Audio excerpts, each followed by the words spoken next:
नमस्ते. अनिता पुणेकर चॅनलमध्ये स्वागत आहे. सर्वांनी लाईक करत जावं, सबस्क्राईब करत जावं. स्टोरी ऐकल्या आवडल्यास आपण लोकांपर्यंत ज्या सत्य रिअल घटना घडलेल्या आहेत त्या सांगण्याचा प्रयत्न करतो आणि ह्यातनं लोकांनी काय तर शिकलं पाहिजे. कळलं? म्हणजे अशा घटनांचा आपण निषेध करतो. अशा घटना परत घडू नये, मला तर असं वाटतं. रातची जी घडलेली खरी सत्य घटना आहे ती एका म्हणजे नाही का निर्दयी आईचे. बघा किती बाई निर्दयी असेल. स्वतःच्या 1.5 वर्षाच्या मुलीला ह्या बाईनी नाही का रागाच्या भरात, एवढा राग कशाला पाहिजे हिला? आई म्हणायचं का? आईच्या जातीला कलंक उत्पन्न पैदा झालेली ही बाई हिनं स्वतःच्या 1.5 वर्षाच्या मुलीला संपवलं, माहितीये का? आणि ते पण असं नाही, तिने किती तर नाही का, अहो ती मुलगी किती 1.5 वर्षाची होती फक्त. तिने किती तर आहे ना वार केले त्या मुलीवर आधी चाकूने. 1.5 वर्षाच्या फक्त. बघा, बायका लग्न करत नाहीत मुलांसाठी नाही का, नवरा चांगला नसेल तर त्याला सोडून देतात, लेकरं सांभाळतात. आणि ही बाई कसली असली छपरी म्हणायचं हा. तर हिनं अक्षरशः एवढ्या एवढ्या लहान निरागस लेकराचा जीव घेतला फक्त रागासाठी. आणि राग कुणावर होता? नवऱ्यावर. तर ही घटना कुठं घडली तुम्हाला सांगते. ही लातूरमध्ये श्यामनगर म्हणून आहे, तिथं घटना घडली आहे. आणि त्या कुमाताचं नाव आहे अश्विनी चौगुले नावाची ही बाई आहे. नाही का, ही राक्षसी नाही. आता हिला आई पण म्हणणे योग्य वाटत नाही. राक्षसी नाही ही. आणि ह्या राक्षसीनं स्वतःच्या मुलीचा, कारण एखादी कुठलीच आई असं करू शकत नाही, राक्षसीनच अशी करू शकते. आणि खूप निर्दयी बाई होती.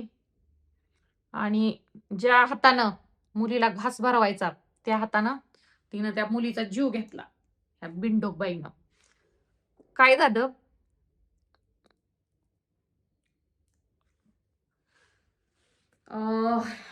ह्या बाईचा जो नवरा होता तो ऊसाच्या ह्याच्यावर मजूर होता, म्हणजे ऊसतोड कामगार होता. तिकडं मग त्याला असं जिकडं काम भेटेल तिकडं तो जायचा पोटाची खळगी भरायसाठी. जिकडं आपलं ऊसाचं काम असेल मग तिकडं त्याला जावं लागायचं. आणि मग परगावी असल्यामुळे जिथं आता ऊसाचं हे असतं चालू, ते शेतावर कुठल्या काढणी वगैरे, तर ह्याला मग घरी यायला जमायचं नाही. आणि तो जिथं मग काम करायचा आणि कामावरनं मग कधी तर यायचा, म्हणजे त्याला जेव्हा सुट्टी वगैरे असेल त्यावेळेस. पण आता कामावर न सोडायला तर पाहिजे ना. मग हिनं काय केलं, असंच नवरा कामाला होता ना. 19 ही घटना झाली ती मुलीला मारलं ती 19 जानेवारीला.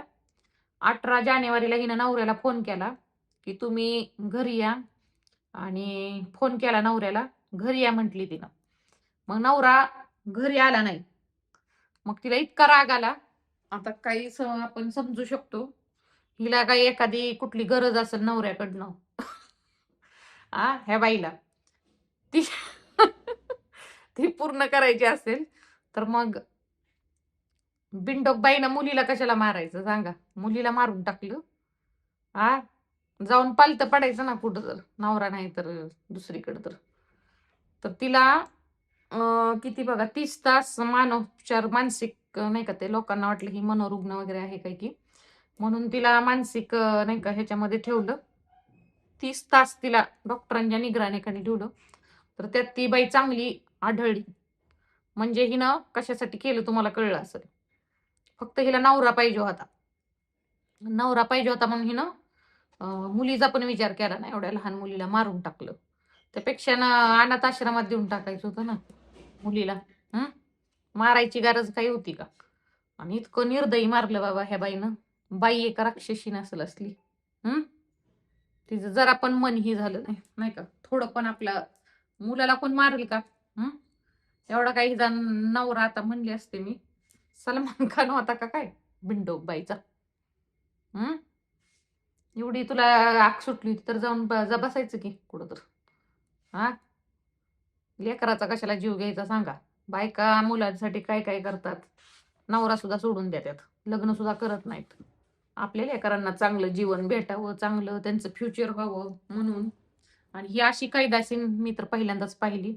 आणि त्या बिचाऱ्या नवऱ्यानं तर काय करायचं तिथं, ते तिच्या, तो काय त्यानं काय दुसरं लग्न केलं का, बायको गेलती का काय, तो तिच्याकडे राहत होता? काहीच नव्हतं त्या माणसाचं. तो फक्त यांच्या पोटा पाण्यासाठी, घर प्रपंच चालावा म्हणून तो कामाला जात होता. एवढं तर ह्या बाईला समजलं पाहिजे होतं, की जो काही कष्ट करत होता तिचा पती, तो आपल्यासाठीच करतो. खरंच अशा आता मनोरुग्ण पण नाही. हिला आहे ना आता कोठडीमध्ये आहे ही बाई. जेलमध्ये टाकलेलं आहे हिला आता आणि ही आता तिथंच सडणार. कारण एवढं सुटणं सोपं नाही आता. माहिती का? म्हणून विचार करायचा आधी आणि असल्या बाईला तिथंच मेली तरी हरकत नाही, माझ्या म्हणणे तर. ही आई पण कुणाची आई बनण्याची लायक नाही, कुणाचं पत्नी बनण्याची लायक नाही. ह्या बाईला फाशी नाही तर जन्मठेप देऊन तिथं सडवून टाकावं बाबा, असल्या घाण बाईला, कलंकित. तुम्हाला काय वाटतं? तुमचं मत योग्य करा. मला तर ही बाई बिलकुल आवडली नाही. मला खूप नफरत आहे अशा घाण वागणाऱ्या. म्हणजे नाही का, एक वेळेस मला त्या तसल्या परवडत्याल. मुलांसाठी काहीतरी करून त्यांना जगवणाऱ्या. पण ही असली घाण नको. लेकराचा जीव घेणारी. हां? असली नासकी पैदाईच नको बाबा. स्वतःच्या नाही का लेकरा बाळाला मारणारी नासकी अवलाद.